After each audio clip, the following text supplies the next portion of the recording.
morning and happy Field Ready Friday to everyone.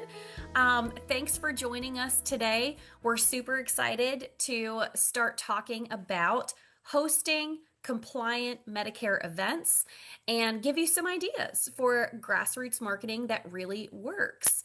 We want to talk about the most misunderstood piece of all of this and how you can actually do it.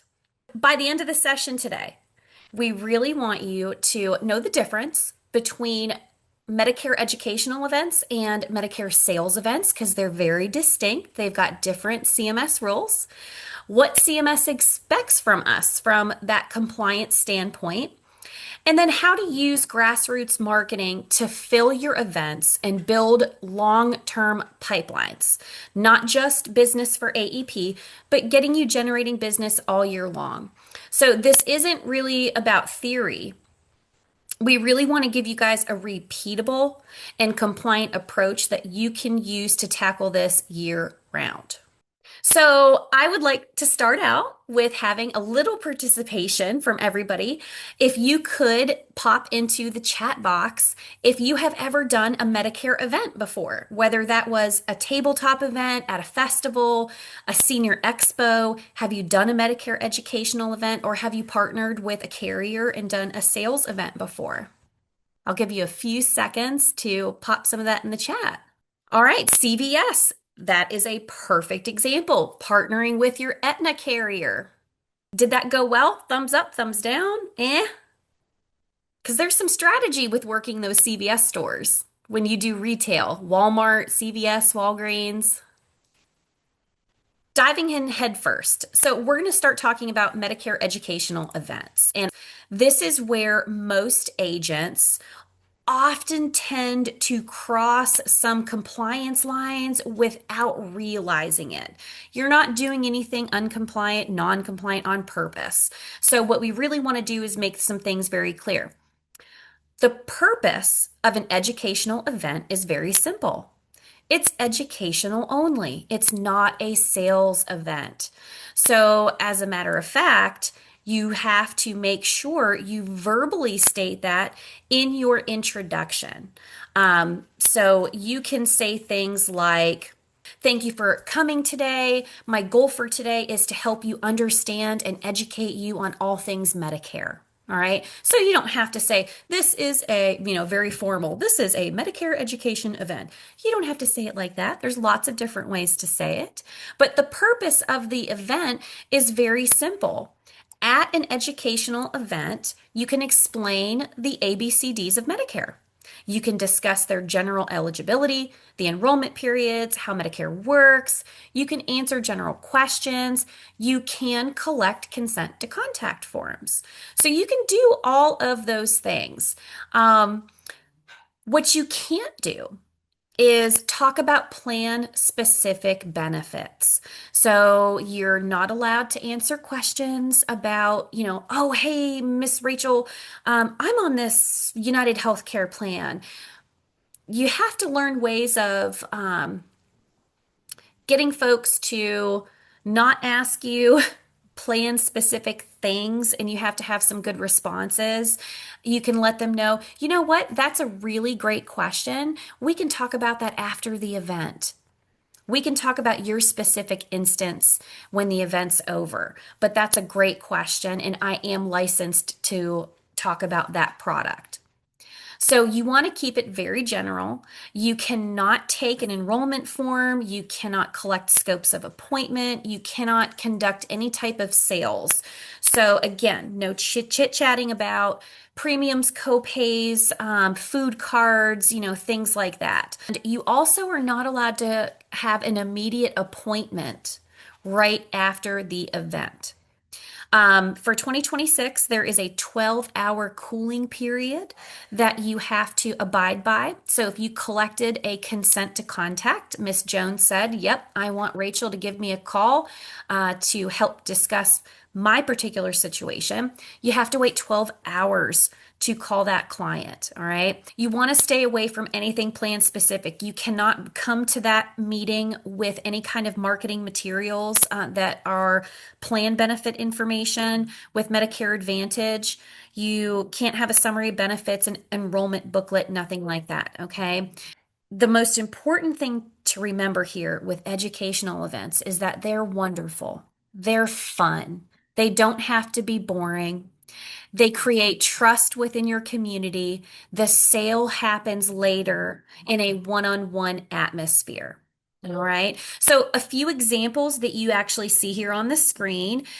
There's different types of educational events. So, Tommy just had described what we consider a tabletop event. That would be, working at a retail facility like a CVS, Walgreens, or Walmart. But you also have tabletop educational events like a vendor fair, a senior expo, fall festivals, events that happen at the YMCA, car shows. The list goes on and on. We love to chat with you guys about what do you enjoy? How can we, how do we get you connected to your community on activities that you enjoy that help promote you? But then there's also the seminar style events where it's a little more formal setting. It's not quite as, I'm just at a table chit chatting, handing out cards and things. You're educating in a formal setting. So that would be your Medicare 101. And you would, find facilities. And we'll talk about this in a minute, but, places like a library, places where you can present. And you're going to talk about diabetes awareness, fitness at home, healthy cooking, turning 65 and what to expect. So that's, a bunch of people focused on you, paying attention to you. So there's lots of different things that we can do, and we would be so thrilled if you would give us a call so that we can get you out in your community taking some action. All right, let's talk about the formal Medicare events. These are also known as sales events, and this is where you are allowed to talk about plan specific benefits. So at formal events, you can be very specific about Medicare Advantage and prescription drug plans that are available in the county that you are presenting in. You can talk about premiums, copays, networks, and benefits. You can collect a scope of appointment, and you can even enroll beneficiaries right then and there at that presentation. But with a sales event comes a lot of compliance responsibility, okay? Not to scare you. Listen, compliance is easy. It's not that much that you need to remember. You just need to remember the standard things that you're taught and how to conduct yourself if you were one-on-one. So, some of the things that you need to know if you're going to host a sales event is that it has to be reported to a carrier. Typically, you're going to work with a local broker manager to get that filed, okay? And before you discuss any plan benefit information, just like you would have to if you were at Miss Jones's coffee table or kitchen table, the scope of appointment must be signed by the attendees before the presentation starts, okay? Now, if you're going to present multiple plans, multiple carriers, you have to present them fairly. You cannot show favoritism between one plan or the next. And you have to be very careful that the language, body language, how you're presenting, there's no pressure, there's no urgency, and there's no misleading statements. And, you don't need to be so nervous about it. Let's say it's coming up on Medicare Advantage season. We're staring down the barrel of it right now. And you've gotten connected to your local Humana broker manager. And you said, now that the first looks have come out, I really feel like this is going to be the plan to beat, in Walton County.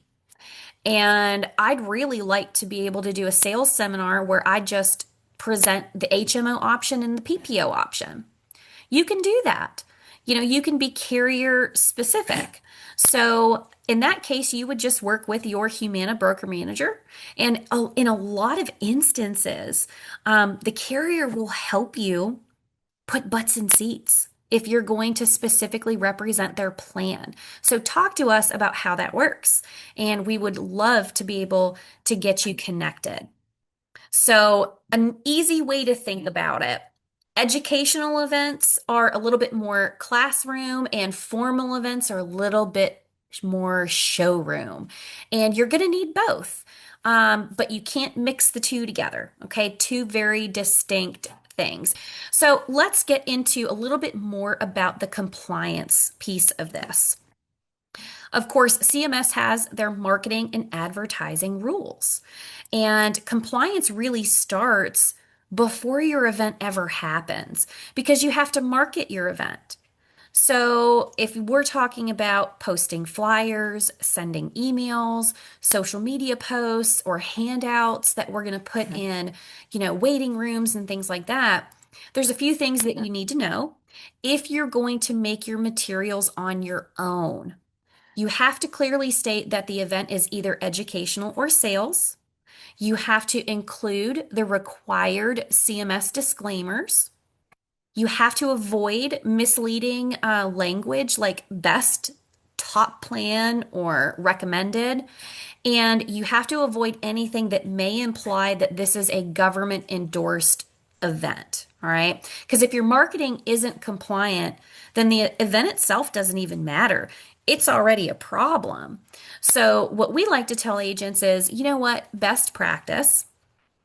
If you're an agent who likes to make their own materials, when in doubt, go ahead and submit them to your sales development manager for approval. We have a compliance officer at NCC that reviews all of our materials and makes sure that everything meets CMS guidelines. So, if you use our marketing department, you can also rest assured that anything we create for you is always going to be CMS. It's going to meet the CMS guidelines because I don't know if anybody on here has ever ventured down the road of trying to officially get something approved by CMS, but basically they only have time to work with the carriers. It can take forever to get anything approved by CMS.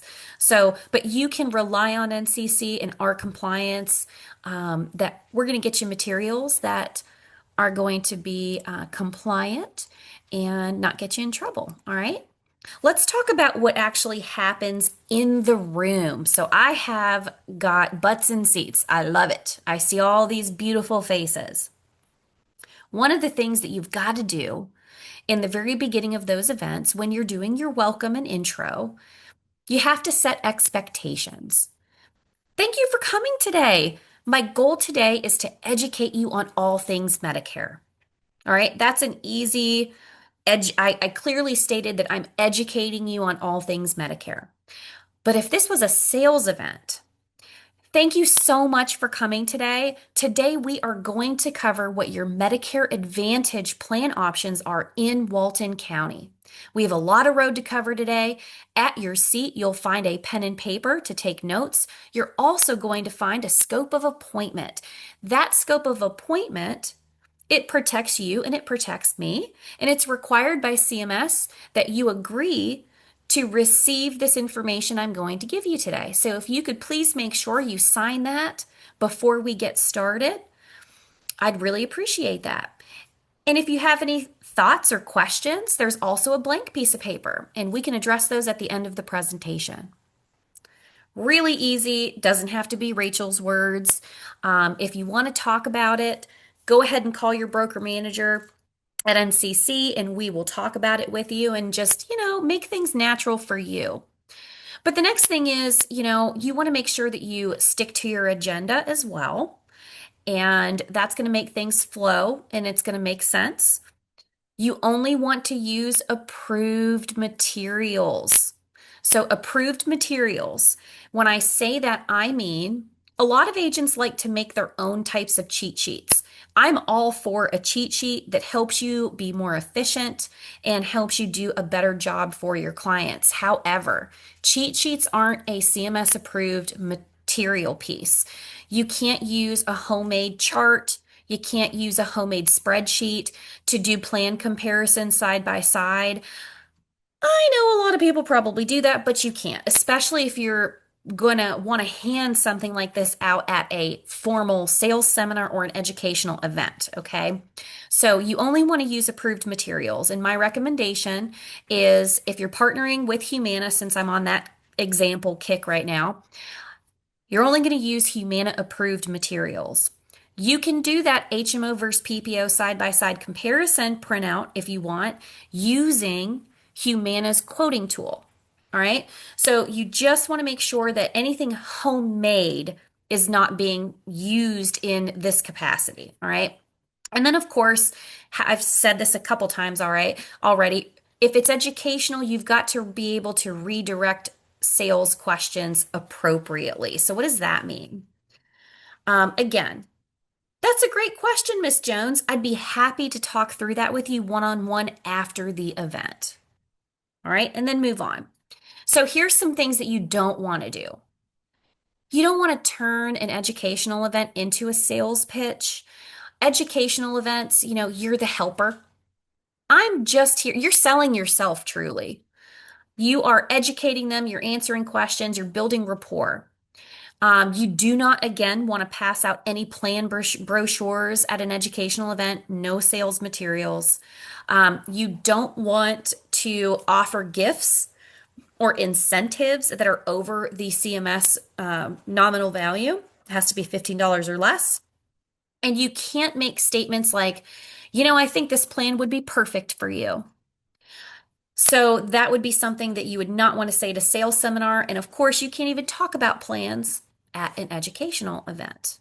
Let's just assume that you're going to have to defend your event later. Okay? Let's say we had what you guys might not know about are secret shoppers. If you're going to file a formal sales event, those again are reported to CMS.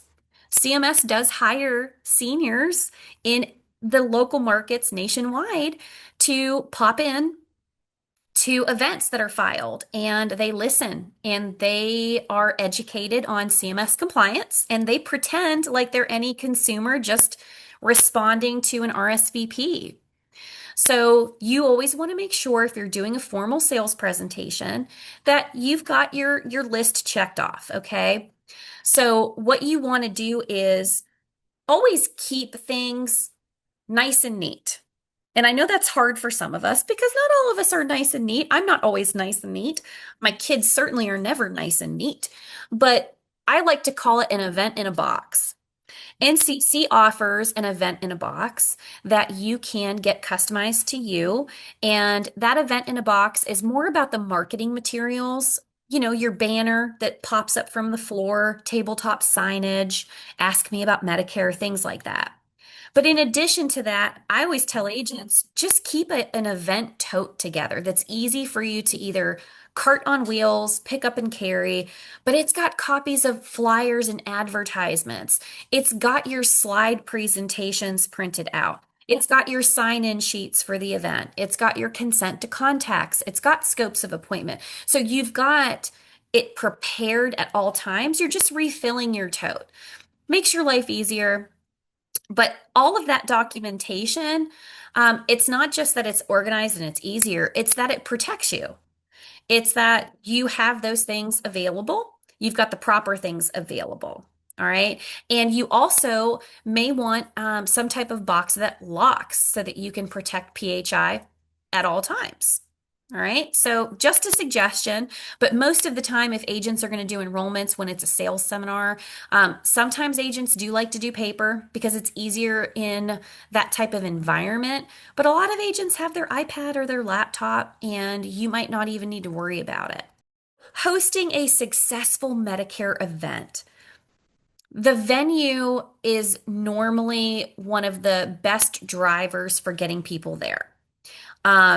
There's different types of venues. There's free venues. There's venues that cost money. Let us help Google these things with you. Some common ones that folks use are their local library meeting rooms, community centers, churches. Senior housing complexes normally have some type of common gathering area. Restaurants, lots of restaurants even have closed off rooms where you can give them, like pie and a cup of coffee and water. So, choosing the right types of events is important. And virtual events, I don't want to, not talk about virtual because we are in a, technology driven world right now. Virtual events really do work well, but I envision virtual events when you are working with a very specific COI. So, for example, a COI is a center of influence. It's someone that you've created or an entity you've created rapport with. Let's say Edward Jones. They're a financial institution that helps folks invest their money into retirement. So, Edward Jones, you talk to one of the investment guys and you say, "Hey, do you have anyone that helps transition your folks that are retiring onto their Medicare?" I mean, you know that one of the biggest things that bleeds their retirement funds is their health care, cancer, heart attack, stroke, catastrophic things. I'd love to host a quarterly, Zoom meeting. If you can get some of your clients on there, I can talk to them about, I can be a resource for you to give your clients. So there's lots of ways and lots of strategies and ways to get virtual events where you didn't have to pay for any advertising. You let your COI, your Edward Jones guy, fill butts and seats for you, right?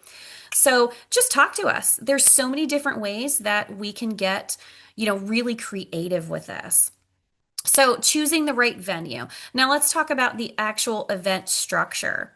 So I talked about this a little bit earlier.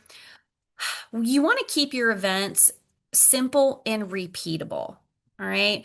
So again, fine tune your welcome and setting expectations. Fine tune that Medicare overview. We can give you a Medicare 101 presentation, but as you progress with it, as you present so many times, you might find that you have a much better natural flow for how to present it. And you want to tweak or change some things. That's perfectly fine as long as you're hitting all the hot buttons, right? You definitely want to, address common mistakes or misconceptions about Medicare. And you also want to set clear next steps. So when you're ending it, clear next steps, you want these folks to reach out to you. So you want to encourage them to, if you would be so kind as to fill out the consent to contact, this gives me approval to reach out to you. If you would like me to reach out to you to talk about your specific situation with you and your family. So being confident, being clear, having things be very repeatable, that's going to build confidence with your audience. So again, simple and repeatable doesn't mean boring, and it doesn't mean that you can't do unique things. I love agents who find things that make them stand out, and you want your event to be unique. And again, that's one of the fun things that we do is try to help agents, figure out what they can do that is fun and unique. So we've talked about choosing the right venue, having a structure to our event that's easy for us to follow. It's a repeatable process. Now, what's the post-event follow-up? All right.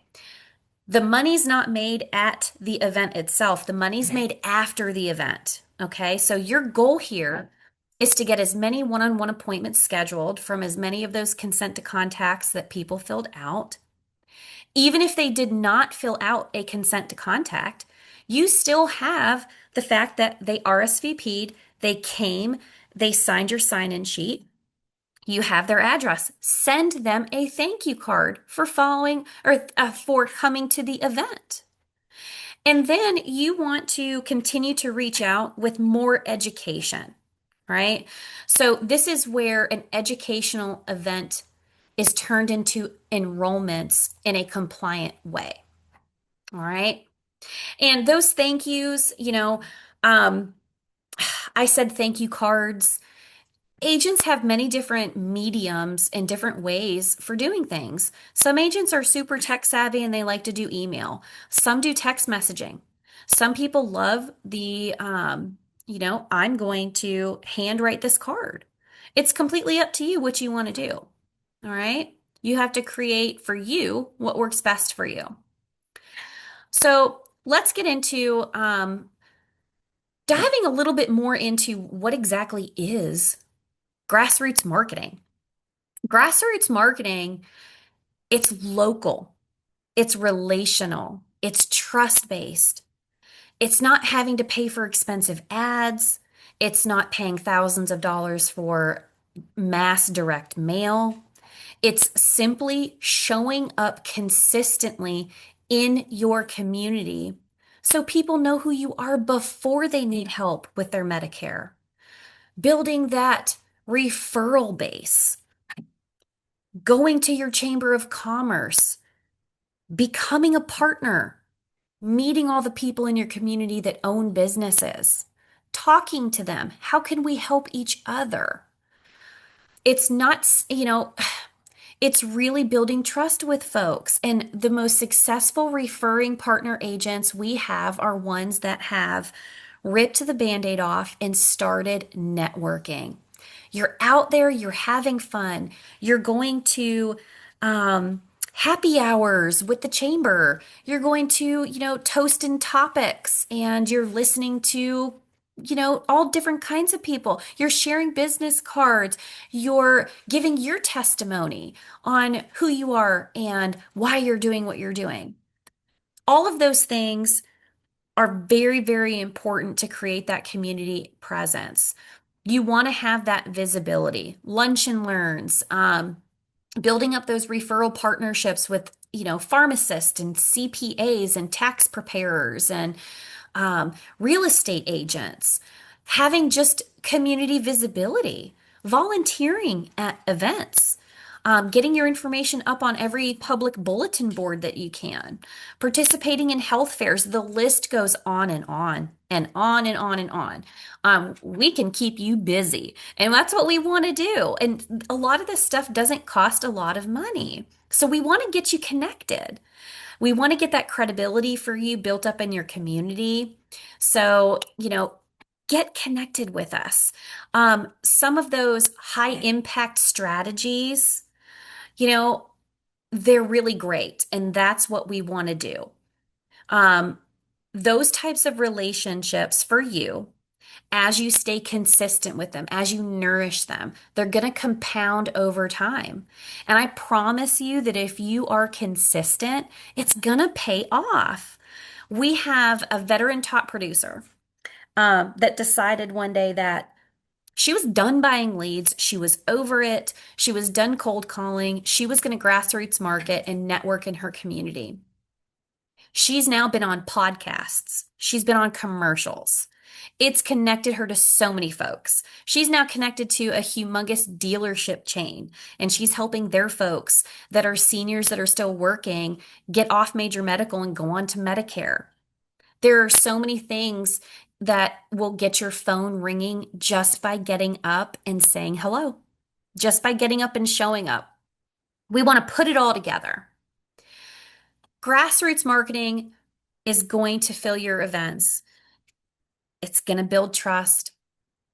The follow-up is going to create the enrollments for you. If you skip it, if you skip the grassroots, you're going to constantly be chasing leads. I don't want that for you. I really don't. If you build grassroots, that pipeline is going to sell for you. It's going to work for you. All right. So, some key takeaways from today is always know what type of event you're going to host. And when in doubt, call your SDM. That's what we're here for. Never blur the lines between education and sales. The compliance piece is going to be what protects you and your business. It's not to be feared. It's easy. Again, checklists, we've got them. Grassroots marketing is truly a long-term asset. It's not a quick turnaround, and it's not a quick win. It's not an easy, quick sale, but it pays off, and it's going to build trust, and it's going to drive enrollment. So if you focus on doing things the right way, consistently, you're going to get results. All right.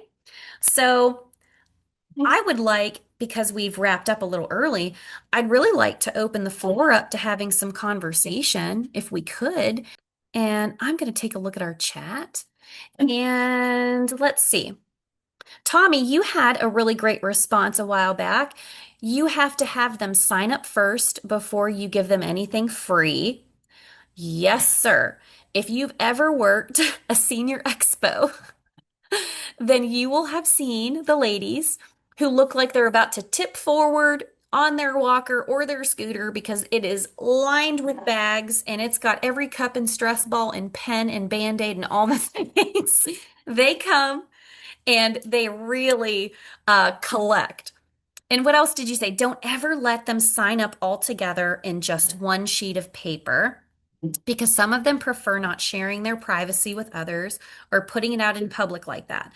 So you rather take your time to prepare the personal postcards for each of them to fill out. I love that. If any of you have held events, if you've struggled with anything, if you've had success, if you've got questions, I mean, let's just open the floor.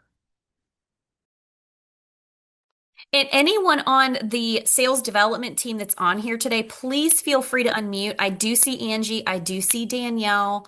If you guys have any words of wisdom or any kind of, question, lay it out there. I would like to have like your pre like when you go into an event and I should have like a PowerPoint slide. I would like to see what you guys look like as well. I've actually hosted a senior AI event day, and I actually have one again next week, and it was pretty cool. That is awesome. So, a senior AI event day. Talk to us about that because that sounds amazing and different. So basically what I did was I had reached out to the assistant living home and let them know that I basically wanted to have fun with the seniors. And what I did was I had created cards for them to fill out for them to either have like a picture taken of them and I turn it into something that they wish they were currently doing right now or where they currently were at in life. And then at the bottom, if they wanted to discuss their Medicare options, they get to choose it if they want to talk about it later. But I never talk about Medicare. I just make it fun for the seniors, and then they kind of open up from there. That's fantastic.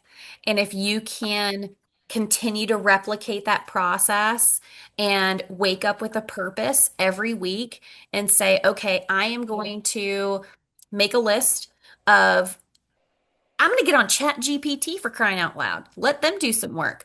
I'm going to get a list of all kinds of unique events and I'm going to figure out in my community who could partner with me on this stuff. You would be amazed at how open the senior community is at wanting and needing folks to do those types of events. I had an agent who noticed that at her local senior center, there was a room filled with 6 or 7 pool tables. And I had told her, get with the events coordinator there, take a look at their calendar and plug the holes. Plug in where you think you might see something fun. And she said, they've got this room with pool tables. There's always ladies and gentlemen in there and people sitting around the perimeter watching. Can I do a pool tournament?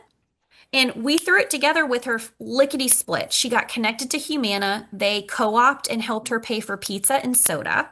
We went to Dollar General and we got balloons and decorated a table. She had a Medicare table. And the senior center was stoked. They actually brought 2 other senior centers.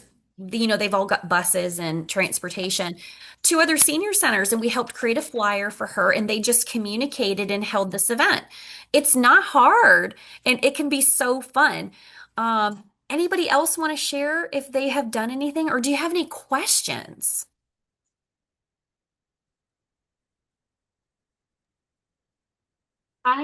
This is Danielle. I have done quite a few events in my days working for the carriers.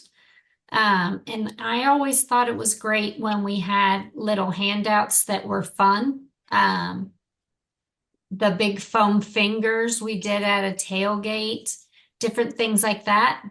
But the one thing Rachel did say this You have to talk to them. You can't just sit there and smile at them. You have to be standing up, engaging, come around the front of the table because people will walk right by you and barely grab your chocolate bars if you don't make the first step out there. You do. I always say, listen, you got to be ready to like put your circus outfit on. Like you got to be out there in front of that table, engaging, talking to people, smiling. I've actually, in a previous life, I used to have to go check on agents that were in CVS Health. And I can't tell you how many agents I would walk into that store and they would be on their phone or on their tablet. And I'm thinking, what a waste of an opportunity. Every human that comes in and out of this door knows a senior. Grandma, grandpa, aunt, uncle, parent, neighbor, friend. Um, Everyone you come in contact with is an opportunity. And that doesn't mean that you have to, you know, like I said, have a talking parrot on your shoulder and, be juggling in front of everybody, entertaining them. But you have to engage. And if you're not the type of person who wants to do that, really talk to us because there are other types of engagement. I always like to ask agents sometimes, are you more comfortable like suit and tie, buttoned up, super professional, going into an Edward Jones? Talking to CPAs, going into banks and talking to personal bankers, is that more your jam? You don't want to be at the Apple Festival with a table and all the materials and stuff. Some people, that's not their thing. They want to do business to business, referral partner marketing. That's okay. It's just getting out and doing it, figuring out what works best for you and what you like to do. I had an agent who absolutely loved golfing. And he decided that he was going to see if the local golf course would allow him to have an hour at their practice putting. And he posted flyers in the locker room and said, hey, free putting lessons for seniors. And he had a little table out there, some refreshments, some information. So it doesn't have to be expensive. It doesn't have to be long-winded. And like Aha said, making sure that it's fun and it doesn't have to be throwing Medicare down their throats. It can be getting together and having fun things. I had someone who did scarf tying. She taught people how to tie scarves differently. Could be a cooking class to help your diabetics learn how to grocery shop for themselves better. And they make something quick and easy that doesn't have to be cooked. And they walk out of there with some food and a helpful grocery list. I mean, the sky's the limit, y'all. Here is on your screen our sales development team. We've got Miss Angie Jones, Mid-South SDM, Miss Julie Zimdars, Midwest Northeast, myself, Rachel Thomas, Danielle Byers, who helps everyone but focuses on ACA. You've got Mr. Titus Cunningham, who focuses on our Georgia market and the Carolinas and Alabama. And you've got Mr. Alec Hayton, who's a new dad. Congratulations, Alec, Florida Southwest market. So we've got a fabulous team of people that all want to help you. Give us a call. We will see you guys on our next Field Ready Fridays.